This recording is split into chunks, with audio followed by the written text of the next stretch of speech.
So maybe now's a good time to check in with you. We've been moving around loads because there's just so much of the island we want to see. Right now we're in Aragon Bay, which is like a beach town, and we've so far gone from Ngombo to Sigiriya to Trincomalee to Kandy to Ella. And now we're in Aragon Bay. They've all got different vibes. The journey from Kandy to Ella, a lot of people take on the train. It's like a 7-hour journey. And that was always in the plan because it's just like what people do. You get on the popular train, but there were no tickets left. And we ended up getting a taxi. The taxi was the best views I'd ever had in my life. I can't say what they are compared to what the train would be. I'm sure it's very similar, if not better, in my opinion. Like, I'm so glad that we ended up taking a taxi because we could stop off when we wanted to. We stopped off on the way at the biggest tea factory in Sri Lanka, which is where we saw just the most incredible view. Every single second of that journey was a beautiful view. This feels like we're in like a game, like some kind of virtual reality simulation. Listen, I know all of this is an illusion, but like in that moment it was like, rah, this ain't real. How are my eyes seeing this? I think that's one of the most important things about traveling. You're allowing all of your senses to experience something completely different. It's so easy to fall into the mundane when you're at home and you're in the same routine every single day. I'm noticing more and more that it's being able to adapt and being able to expand that keeps you living longer, living with more vitality, with more power, with more flow, more in alignment. We get so caught up on routines and structures within the West and within the modern world. To some degree, of course, routine and structure is important. Otherwise, everything's chaos, it's scattered. But I think we've been brainwashed into thinking that structure is just how it should be all the time, like just structure. You go into London and it's like everyone's on time. We've got to be there, then we've got to be there. Everything is within this illusion of time, and time doesn't exist. Time doesn't exist. When you live within this flow, when you're not bound by time, things happen more effortlessly, things flow to you more easily, things become more clear. You remember what it feels like just to be a living organism, in the sense that you don't have to think so much about all of these things. We're really not supposed to be. We're just meant to flow like any other animal that you see. They just keep it kicking. They move as they go. They take their next step as they go. They're not thinking so much. This modern world really pushes on us this energy of pressure and constriction. I even take that rigidness out here with me because it's so deeply conditioned into my neurological pathways that come here, and it takes time for me. Even though time doesn't exist, it does take some wearing off and some consciousness and some awareness, and you have to allow the layers to be unpeeled. And that's what happens when people go on holiday, right? They go on holiday and they're like, everything's so much more chilled here, and they blame it on the environment. It's not the environment, it's you, because you're the one that feels different. The energies and the frequencies that are around you have an effect on you. Now, you can get really good at shifting your own frequency, creating your own safe bubble that allows you to stay within your own frequency, unwavered by anything exterior of you. But that can take a long time. That can take years, I'm on my mission to doing that. I want to be able to adapt and go anywhere and be able to stay at my peace, within my peace of mind. I'm a very sensitive soul, and we all have different levels of what we can deal with within our nervous system based on the environment that we grew up in. So for me, I know that I'm not gonna make it even worse by just fighting with reality and fighting with the universe of like, oh, why was that my childhood? Or why am I so sensitive? Why do I feel like I pick up on all these energies around me? Why do I feel really overstimulated or dysregulated? Why do I feel like I just need to be in a room with my own? Like, that's what I was doing in the last couple of years. When I kind of acknowledged and understood, oh, okay, I am sensitive, I am like this, and these are my patterns, and I fought with it. But when you fight with it, it just gets stronger. It just gets harder. The dysregulation, because you're fighting with what is. We came here, we were putting up these exact bodies and vessels to experience the physical realm within our own unique way. No one else is experiencing this dimension like you are. Nobody. They never will. And I'm here to be me and live out this. I'm not trying to fight with what is. And I'm realizing that the more that I have compassion, and I've always said this, like in my previous videos, compassion is what has got me through. The more that I've had compassion for myself, no matter what anyone thinks about it, like other people might think, you're just sensitive. You have to block out that noise and you have to be like, okay, I am sensitive, but I'm going to really listen into what I need. That's the quickest route to peace. Because if you fight, you're not experiencing peace. What you have to understand is that peace is your base. It's your base level. It's your core. It's just you. It's just you without trying. You don't have to try to get to peace. You just are peace. You only have to ever do less if you're feeling dysregulated. You don't have to do more. And that's the thing that we get caught up in. We think we have to do more, so we start forcing ourselves to meditate or forcing ourselves to do this and do that. And the peace is never something you have to try to get to.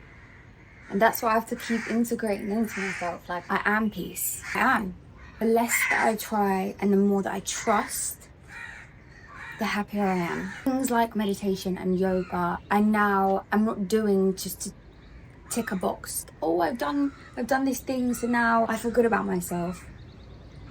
Now they are practices that I honor because they strengthen my ability to come to consciousness, to come to awareness, to be less consumed by the thought that happens within the mind, which is going to happen because we are living within a human vessel. We have a mind that has an ego, that has different pulls that it will have because of its animalistic traits of wanting to survive. So there's no point in fighting that. And there's no point in sitting here depressed that you've come down to be a human in this life. Like, you just got to keep it kicking and deal with it though, in whatever way you want to look at it. Whatever faith you have, whatever God you believe in, whatever perspective you have, you just got to embrace it, what it is. Whatever it is that you think and feel it is, or don't think and feel it is, it doesn't matter. It's just a game that unfolds as you go, like a dream. Haven't this whole time spent any time on my own. And obviously, like, my partner will always give me time on my own, but we just didn't have any time to do that because we're traveling places and we want to get things done. Like, it just hasn't been possible. I don't want to like leave him. Like, I also want to spend time with him. I also felt this pull of like, I need it because I'm not regulated right now. I feel like I'm finding everything really hard and really like I'm losing clarity. Very overstimulated. There's a lot going on around here. I felt it catching up with me in the last few days, and last night I just cried and I was very tired as well because I didn't get to sleep very well the day before. All of these things, they take a toll, and like I felt really dysregulated. I find it really hard to express how I feel or even understand how I feel myself when I'm dysregulated, which is normal. When you're dysregulated, it's very hard to regulate yourself enough to decipher actually how you feel and then try and communicate that to someone else. Like, that's the hard part about dysregulation. It's really hard once you're dysregulated to find a way out. That's why I really know I want to prioritize my devotional practices. You have to heal your own mind to be your best self. There has to be a clearing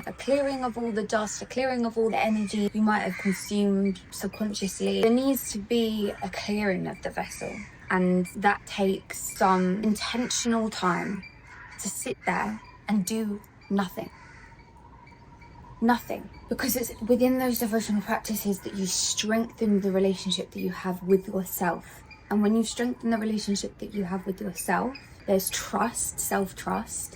And self-trust leads to self-esteem and self-confidence. And having self-confidence leads to raising your frequency to an energy where you can attract things more easily. But it's just about working with yourself. Like, some people might not need as much. It's about figuring out what you need. I know that I need to do that. And every time in the past that I made myself feel like I was asking for too much or I was weak I was too sensitive. I didn't know how to set my own boundaries or say what I wanted because I didn't want to be difficult on anyone else, or I didn't want to create a bad vibe, or I was really conscious of like bringing the vibes down. Whenever I was feeling like that, I'm just going against my natural rhythm. And what I've realized is that when you lean into your natural rhythm and you honor it, whatever emotions come up, they neutralize way quicker. Everyone around you actually respects you a lot more because you're being your authentic self, and authenticity is attractive. There's something real about it where when you are being authentic and there's no layers of you that are like trying to be something a little bit different to be accepted better, people just love authenticity. We're naturally drawn to it, but we're deeply conditioned. We're deeply conditioned to really think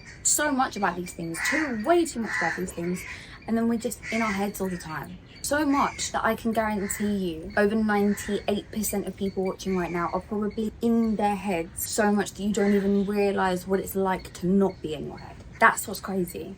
Let me tell you, last thing, yeah. As I've gone on this journey of healing intentionally and like with recovery and everything, every time I thought I'd got there, I hadn't.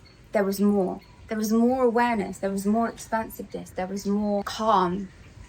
There was more regulation. It's the frequency that keeps you at that old frequency. It creates these thoughts in your head of like, it's never going to get better than this. You're never going to be able to overcome this, or like, if you try that, then this. It puts these fears in you and these doubts in you that make you think that this is all there is. If you stop there, then you will only experience that frequency. That's all you'll experience. And you will create different stories and different beliefs and different things to justify everything going on in that frequency, or you can keep going.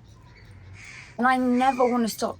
I never want to stop going. I never want to stop. I never want to stop learning. I never want to stop expanding, so that I am just strengthening my ability to stay conscious within all of it, and to bring consciousness to the unconscious, and to bring compassion to the parts of me that are scared, the parts of me that have fear, the parts of me that doubt and worry and are dysregulated. It's a solo journey, but it's a lot easier when it's solo because you don't have to focus on anything else. You just have to focus on what you feel when you close your eyes and you look out your mind's eye. That's all you have to focus on, right? It's a lot harder when you're around others. For me anyway, especially if you're sensitive, you pick up on different things and you get thrown back into the conditioning that you've had, where it's now not just about what you're experiencing out here, you're thinking about others. Because we want to be of service to others. There's a part of our animalistic traits that want us to be accepted by the pack. We want to relate to each other, we want to resonate, and we want to be of service for each other. So there's a balance. Once you're doing too much on one side, you're going to realize you need to prioritize the other, and vice versa. When you are giving too much and adapting too much, you really need to set your own boundaries, and you really need to prioritize you and yourself, and vice versa. When you're prioritizing yourself all the time, you're not thinking about anything else around you, you really need to connect and to be of service and to give back and to love, because that feels amazing. Both sides, to give. Anyway, I'm affirming all of this to myself as I speak, and I'm loving it here.